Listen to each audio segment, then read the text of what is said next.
సర్వస్వరూపే సర్వేశీ సర్వశక్తి సమన్వితే భయేభ్యస్త్రాహినో దేవి దుర్గే దేవి నమోస్తుతే. ప్రేక్షక మహాశయులకు నమస్కారం. 28వ తారీఖు పుట్టినటువంటి వాళ్ళ గురించి తెలుసుకోబోతూ ఉన్నాం. 28వ తారీఖు పుట్టినట్లయితే కనుక మీ జాతకంలో ఏ నెంబర్ కలిసి వస్తుంది, ఏ విధంగా మీరు పురోగతి సాధిస్తారు, ఏ రంగంలో మీరు అభివృద్ధి సాధించడానికి అవకాశం ఉంది, అదేవిధంగా మీకు కలిసి వచ్చేటువంటి నెంబర్ ఏంటి, కలిసి రాని నెంబర్ ఏంటి, ఇవన్నీ కూడా మనం తెలుసుకోబోతూ ఉన్నాం. ముఖ్యంగా 28వ తారీఖు పుట్టినటువంటి వాళ్ళకి బలము బలహీనత అనేటువంటివి బాగా తెలుస్తూ ఉంటాయి. అంటే ఎవరి బలం ఎంత, ఎవరి బలహీనత ఎంత, అలాగే మనం ఎటువైపు ప్రయత్నం చేస్తే మనం సక్సెస్ అవుతాము, సక్సెస్ అవ్వడానికి గ్రౌండ్ వర్క్ ఎంతవరకు వెళ్ళచ్చు, ఏం చెయ్యొచ్చు, వీటన్నిటినీ కూడా చాలా సమీక్షగా చాలా లోతుగా వీళ్ళు విశ్లేషణ చేసుకుంటూ ఉంటారు. అంతేకాదు ఎవరికి సలహా ఇచ్చినా సహాయం చేసినా వాళ్ళకి అభివృద్ధి అనేటువంటిది తప్పకుండా కనబడుతుంది. అంతేకాదు వీళ్ళకు విద్య విషయంలో నెంబర్ 1 స్థానంలో ఉండాలనేటువంటి పట్టుదలతో ఉంటారు. విద్య విషయంలో పట్టుదలగా సాధిస్తారు కూడా. అలాగే ప్రభుత్వ రంగాల్లో ప్రభుత్వానికి సంబంధించినటువంటి పనుల్లో ఎక్కువగా కనబడుతూ ఉంటారు. 28వ తారీఖు పుట్టినటువంటి వాళ్ళు సాధారణంగా ఎవరితోనూ కూడా గొడవలకు వెళ్ళరు. వాళ్ళ పనేదో వాళ్ళు చూసుకుంటూ ఉంటారు. కానీ వాళ్ళతో గొడవ కావాలని ఎవరైనా పెట్టుకుంటే మాత్రం వాళ్ళకి మనశ్శాంతి లేకుండా చేయగలరు.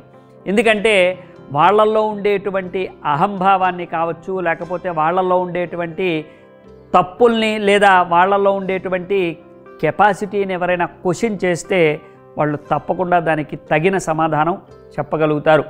అంతేకాదు వీళ్ళకి ఆడవారైనా సరే మగవారైనా సరే ఎక్కువగా సైలెంట్గా ఉంటూ ఉంటారు.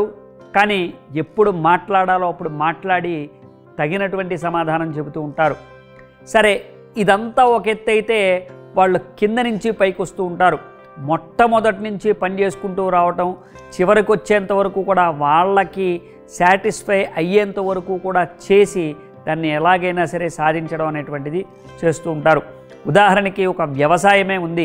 వ్యవసాయ రంగానికి సంబంధించి ఎందుకు మనం పరిశ్రమ పడకూడదు, దాంట్లో కొత్త రకమైనటువంటి విధానాలు ఎందుకు తీసుకురాకూడదు అనేటువంటి విధానాల్ని వీళ్ళు కనిపెట్టడానికి ప్రయత్నం చేస్తూ ఉంటారు. వ్యవసాయ రంగంలోనూ కూలీలుగాను, లారీలు నడిపేటువంటి వాళ్ళుగాను, అలాగే అన్ని రంగాల్లోనూ కూడా కష్టపడి పనిచేసేటువంటి రంగాల్లో ప్రధానంగా 28వ తారీఖు పుట్టినటువంటి వాళ్ళని చూడొచ్చు.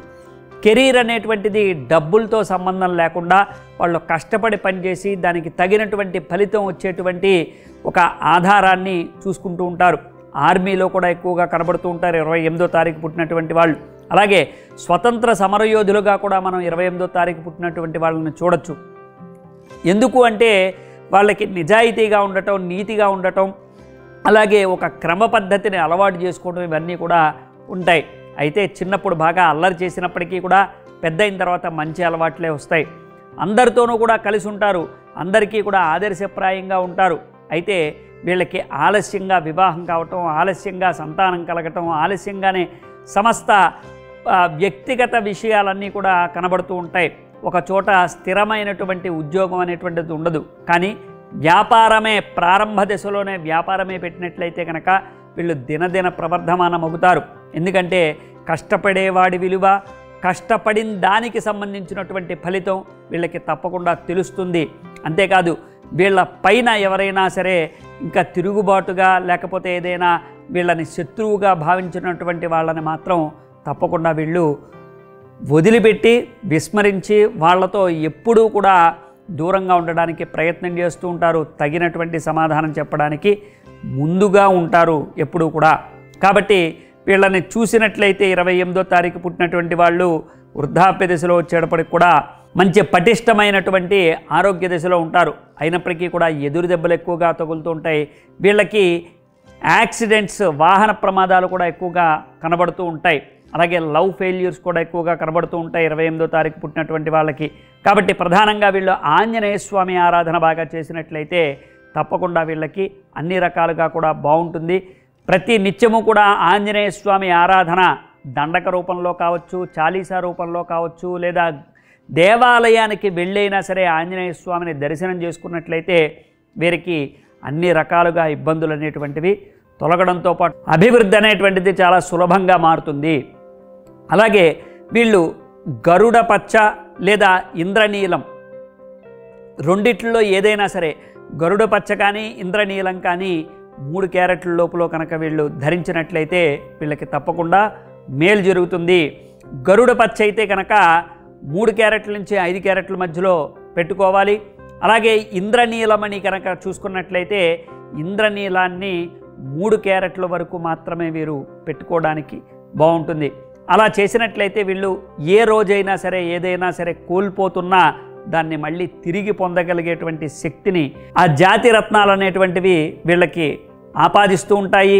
ఏదైనా శక్తిని కోల్పోయినా, వస్తువుల్ని కోల్పోయినా లేదా స్థాయిని కోల్పోయినా కానీ మళ్ళీ తిరిగి తీసుకొచ్చేటువంటి అవకాశం ఆ స్టోన్స్కి ఉంటుంది. కాబట్టి ప్రధానమైనటువంటి సమస్యలన్నిటినీ కూడా తీర్చుకొని ముందుకెళ్ళడానికి ప్రయత్నం చేయండి. భగవంతుడిని ఎక్కువగా ఆశ్రయించండి.